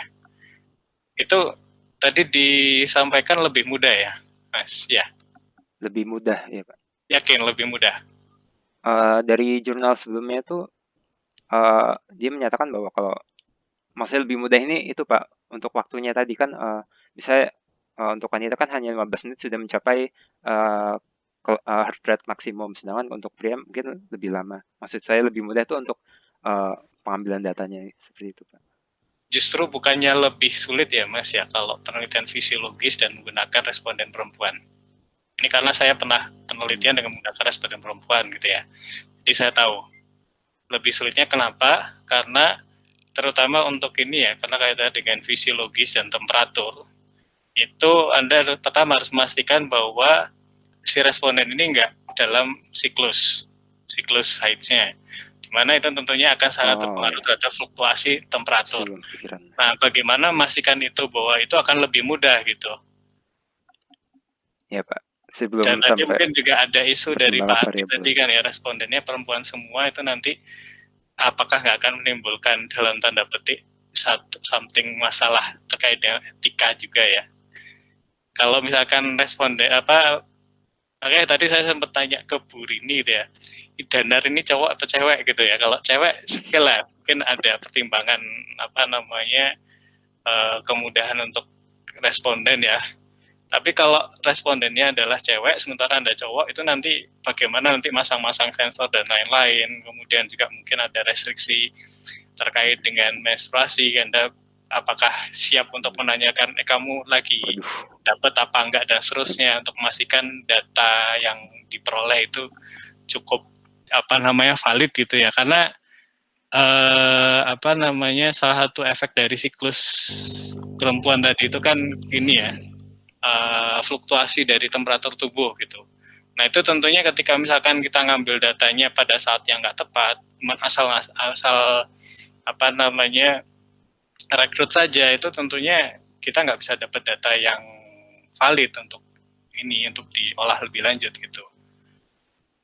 Ya, nanti mungkin bisa saya pertimbangkan juga Pak itu Pak. Makasih Pak masukannya. Oke, kemudian terkait dengan BRUS protokol. BRUS protokolnya fungsinya buat apa ya? Itu sebagai satuan sebagai standar gitu Pak, untuk untuk mencapai heart rate maksimumnya, sebagai standar untuk simulasi bahwa berolahraga seperti itu Pak. Yakin Mas? Karena saya sebelumnya melihat penelitian sebelumnya dari tesis-tesis sebelumnya itu dan skripsi sebelumnya itu menggunakan metode Bruce itu Pak untuk Nah, sebagai Bruce-nya itu. ditujukan untuk apa itu kira-kira? Bruce-nya sebagai itu Pak, apa standar caranya untuk mengambil bagaimana subjek itu bisa mencapai heart rate maksimum seperti itu Pak. Dibaca lengkap nggak Mas? Jadi kalau Bruce Protocol itu adalah kita gunakan untuk menentukan seberapa kuat sih atau seberapa endurance dari seseorang itu sampai berapa besar workload-nya gitu. Nah kalau misalkan Anda pakai Bruce Protocol ini tentunya akan berbeda-beda gitu. Ada yang mungkin sampai 6,8 masih kuat. Ada yang mungkin 5,5 sudah sampai udah lelah gitu ya. Ada yang mungkin bahkan baru 4 km udah udah nggak kuat lagi. Nah ini tentunya nggak bisa nyampe 15 menit gitu. Oh iya Pak. Mungkin kalau Mas Danar baca lebih detail terkait dengan tesis-tesisnya itu ya, dan bagian besar bimbingan saya, itu kalau Anda perhatikan, Mas Danar perhatikan, itu rata-rata itu antara 4 sampai 5,5, nggak ada yang bisa nyampe 8 km, apalagi durasinya bisa 15 menit gitu. Dan nanti akan ada pertanyaan lagi, 15 menit ini cukup nggak untuk menimbulkan atau menaikkan heat stress-nya itu? Gitu. Karena pada kenyataannya kan orang-orang berolahraga kan nggak dengan tahapan yang seperti ini gitu kan ya. Iya, Pak. Tapi kan dia akan dalam kecepatan yang konstan gitu kan. Ya katakanlah misalkan ya ini case-nya kan lari ya. Misal Mas Danar pernah jogging di GSP nggak? Saya biasa di alun-alun gitu Pak. Ya di alun-alun gitu lah ya. Itu kecepatannya apakah tiap 3 menit sekali naik atau enggak? Enggak kan? Nah di sini perlu hati-hati juga terkait dengan penggunaan Bruce protokolnya itu seperti apa tujuannya gitu. Ya itu mungkin tadi ada beberapa yang ditanyakan juga oleh Pak Ardi ya terkait dengan prokesnya, terutama juga nanti adalah hubungannya dengan ethical clearance itu juga kayaknya lumayan sulit ya untuk di ini. Jadi nanti mungkin perlu hati-hati juga dan mungkin perlu banyak pertimbangan lebih lanjut. Oke, gitu saja dari saya Bu Rini. Matur nuwun. Matur nuwun untuk ini masukannya. Banyak sekali. Ya enggak apa-apa. Untuk kebaikan gitu ya. Kalau masuk ke lab untuk diizinkan dan tidak, kita memang ngikuti aturan yang ada gitu ya. Tadi ditambahi dengan risk analisis yang diminta oleh Pak Ardi. Ada yang mau bertanya? Siapa? Monggo silakan. Mau bertanya Mas Darmawan, mohon maaf. Ya Mas. Ya, monggo. Kalau tadi kan ini ya tujuannya kan untuk meneliti dari akibat pemakaian masker terhadap ketika seseorang melakukan aktivitas olahraga ya. Terus yang diteliti parameternya ketika sudah mengganggu itu kan kenaikan termal ya Mas? Iya. Itu parameternya hanya satu itu atau ada yang lainnya? Parameternya ada namanya heat stress index itu Pak. Jadi dengan menggunakan ini psychological stress index ini salah satu parameter bahwa kalau misalnya itu semakin berbahaya atau tidak gitu Pak. Yang ada heat stress. Berarti parameter utamanya heat stress index itu ya? Dan lainnya tuh sebenarnya berpengaruh juga. Jadi dilihat bagaimana perbandingannya seperti itu. Ya, kalau di prakteknya itu kan kalau kadang jogging atau lari mungkin kan ada angin, terus nanti ada misalkan dia berhenti sambil bicara sambil ini, nah itu kan apakah bisa kondisinya itu benar-benar mewakili hitnya juga ini, karena itu kan simulasi di atas treadmill ya, itu yang pertama. Terus yang kedua, untuk kekuatan atau gangguan itu tadi kan tarafnya sampai berapa kilometer, 8 kilometer ya. Nah, itu mungkin kan kondisinya ada yang misalkan tadi ukuran kuatnya detak jantung atau enggak itu memang kondisi tiap orang kan juga berbeda. Nah, itu bagaimana mengevaluasinya kalau nanti misalkan salah patokannya seberapa, tiap orang mungkin kan punya riwayat kesehatan yang berbeda atau kondisinya fit atau tidak, itu kan pasti juga akan berbeda antara yang satu dengan yang lainnya walaupun masih di umur yang sama atau rank yang sama. Itu sih salah satunya. Terus yang ketiga itu untuk biasanya kalau mulai sudah agak nggak kuat itu lebih ke kadar oksigennya, Mas, kadar oksigen di dalam darah. Mungkin apakah itu ada mengukur oximeter di dalam darah juga untuk kadar oksigen dalam darah atau enggak ya? Di sini sih belum ada, Mas. Nah, Nggak itu ada. sih yang paling banyak untuk korelasi antara ketika sudah mulai tidak kuat itu biasanya kadar oksigen dalam darah akan turun di bawah 90, tapi selama enggak itu kan masker kan kaitannya nanti kan dengan pengikatan oksigen ya di dalam tubuh sehingga dia pembakaran atau kalorinya bisa maksimal. Selama itu masih di atas 90% atau apapun sih sebenarnya enggak mengganggu. Itu sih setahu saya mungkin sebagai masukan juga. Terima kasih, Mas. Makasih, Pak. Ya, izin menjawab. Jadi yang poin pertama itu misalnya kalau parameter apa kalau di lingkungan normal kan ada angin dan sebagainya. Saya menjawab bahwa kita melakukannya tuh di ruang iklim, Pak. Jadi di ruang iklim tuh nanti bisa diatur bagaimana kelembapannya berapa, temperatur berapa, airspeed-nya berapa. Jadi bisa setidaknya mensimulasikan. Karena untuk kalau misalnya untuk ke lingkungan sebenarnya juga saya sendiri juga merasa kesulitan kalau misalnya untuk mengukur di tempat yang sebenarnya. Terus untuk yang kedua untuk memilih praktikum agar memilih subjek agar tidak salah itu sebelumnya saya sudah bikin kuesioner sebelumnya untuk menyaring subjek-subjeknya yang akan saya ambil seperti itu, Pak. Kuesioner seperti yang sudah saya jelaskan tadi di awal, subjek itu tidak boleh mempunyai riwayat penyakit terkait dengan pernapasan dan mempunyai berat badan yang ideal seperti itu. Itu sudah saya jadikan parameter untuk menyaring subjek saya. Dan untuk yang terakhir, yang oksigen itu ya, kadar oksigen. Saya tidak mengukur kadar oksigen tersebut karena saya hanya ingin mengetahui thermal yang ada di fisiologis manusianya.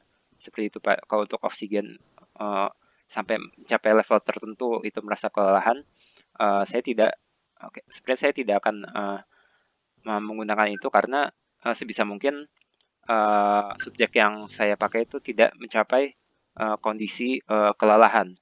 Jadi hanya mencapai kondisi heart rate yang maksimum seperti itu, Pak. Kondisi heart rate maksimum dengan kelelahan itu kan berbeda seperti itu. Ya, kalau cuman kondisi thermal itu kadang ada orang yang malah nggak kuat itu malah dingin loh, Mas, keringat dingin atau suhu tubuhnya dingin. Jadi mungkin biasnya itu apa sudah memang diperhatikan tentang faktor-faktor lain gitu. Jadi istilahnya misalkan ada orang yang cepat berkeringat, cepat panas gitu. Ada orang yang dia itu walaupun aktivitas nggak cepat panas. Nah, hal-hal itu ada faktor dari fisiologis, ada dari dia dari tipe kulitnya, tipe fisiologisnya dia, pekerjaannya apa, itu ada pengaruh seperti itu. Itu yang saya tahu. Ya mungkin kalau untuk yang berkeringat lebih cepat ya seperti itu kan sesuai dengan kondisi metabolisme seseorang ya. Makanya di sini saya menggunakan parameter salah satunya mempunyai berat badan yang ideal. Karena misalnya jika berat badan itu terlalu berlebih atau terlalu kurang, misalnya pada subjek dengan berat badan berlebih, maka dia akan lebih cepat mengeluarkan keringat dan metabolisme juga lebih cepat seperti itu. Mungkin bisa saya pertimbangkan juga. Ya, terima kasih, Mas.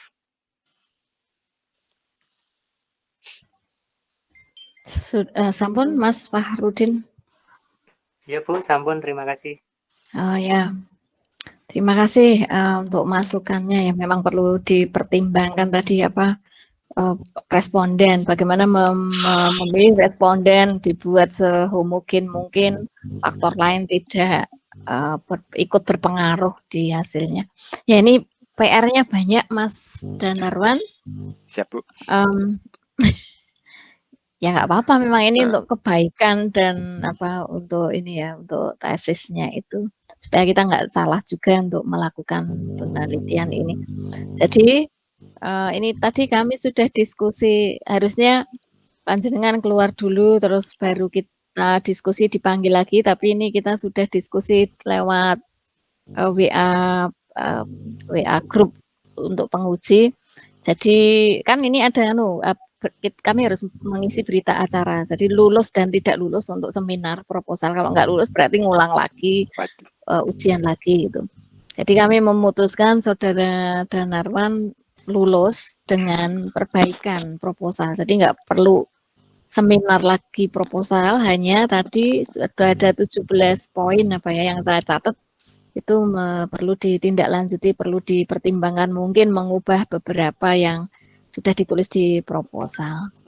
Jadi silakan dilanjutkan, tetap mempertimbangkan masukan dari penguji. Nanti kalau sudah, jadi bisa diskusi lagi dengan saya.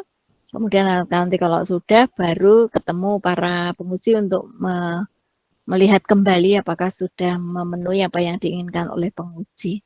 Baru nanti itu bisa dijalankan penelitiannya. Gitu, kalau itu belum di ACC ya belum bisa jalan penelitiannya. Gitu ya. Jadi tetap semangat untuk melakukan, dan target selesainya kapan Mas Danarwan? Kalau di timeline sih Maret, tapi kayak nggak mungkin, jadi mungkin bulan Maret itu Juli. selesai apa? Penarikan kesimpulan saran. Saya uji, saya bener. Oke. Ya. Jadi langsung aja dimulai aja ya, Ki.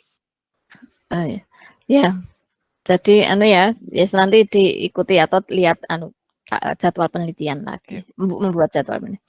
Ya, terima kasih. Jadi untuk hari ini, untuk siang ini kita bisa akhiri seminar proposal. Matur nuwun untuk semuanya yang sudah berpartisipasi, memberi masukan, pertanyaan untuk kebaikan dari tesis ini.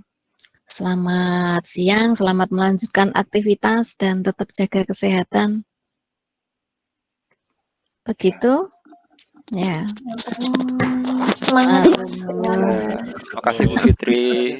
Semangat Mas Darmawan. Terima kasih Mas Farudin. Izin undur diri Pak Ardi, Pak Titis, Bu Rini, semua. Terima kasih. Ya.